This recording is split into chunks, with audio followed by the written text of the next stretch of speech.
Yeah, hey folks, this is Justin at Metcalf Mills. Hope you're having a good day today. I just had something I wanted to add to my tomato seed saving video. It's just a little fact and a variable that I wanted to make you aware of so that it don't affect your outcome if you try to save seeds from your tomatoes. Here it is. I tell you what works where I'm at in my area, in my part of the state or my part of the country, and I can't necessarily speak for what is or is not going to work in your part of the country or world or wherever you're at. So I'm going to try to take that into considerations with all things that I'm sharing that depend on natural circumstances of how things work. And that's something I was thinking about the other day. These tomato seeds, I said you could leave them, maybe up to 5 days in the jar fermenting, but you really need to get them out of there as soon as possible. I just wanted to make this clear. Now, if you're in a real hot area where those seeds are in a real hot, humid place, they're going to sprout pretty fast. I have seen them sprout in a couple days.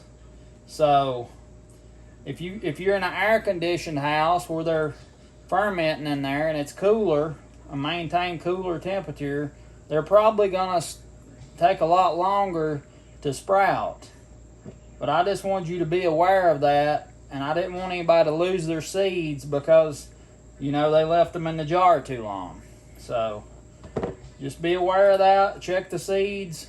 As soon as they get, you can tell in the jar when you slosh them around, when they get broke up and they're kind of free from their gel pack, it's about time to get them out of there. And you can smell them and tell, when they fermented. So I just want everybody to be aware of that. What I say is based on my experience in the area and my conditions of where I'm at. That don't necessarily mean that it's going to be the exact same way for you. So it may require a little bit of experiment and practice and trial and error in your area where you're at as to how things are going to work for you. So I just wanted you to think about and consider there's a lot of variables. There's a lot of variables when it comes to something as something that circumstances can change so easy. I mean, temperature, how ripe the tomato is, how long the tomato's been laying after it was picked. There's a ton of variables that can change the time frames on how long it takes this tomato to ferment and all that kind of thing.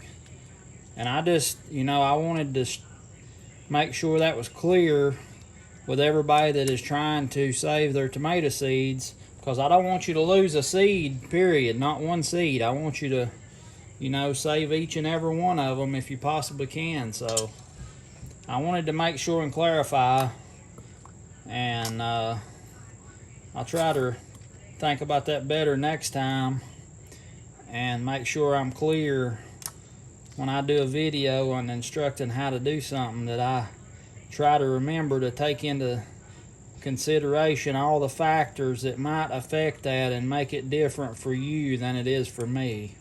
And it may just be, it's something you'll have to, like I say, experiment with and learn. But I hope this helps, and I hope you have had, or I hope you have good success with your tomato seed saving. So there's a lot of variables when it comes to these things. I mean, if you think about it, a tomato starts decomposing on the outside. So those seeds closer to the outside are going to be further along than the seeds towards the center. I mean, there's so many variables in this stuff. You just have to do the best you can. But I wanted to stress as much as I could for you to help you as much as I could with this. And I mean, it depends on when you pick a tomato. If you go ahead and process it, it's going to be a different time. If that tomato lays around a day or two, it's going to be going towards the process that's happening in the jar. So you just have to do the best you can. Think about it, but keep a close watch on those tomato seeds. Try to make sure they don't sprout in the jar on you. This is Justin at Metcalf Mills. I hope this helps you, and I promise you that from now on I'll try to think about this more broadly and not just share my experience, but try to offer some variations to help you, whatever your circumstances may be where you're at. Thank you for watching, and I'll see you next time.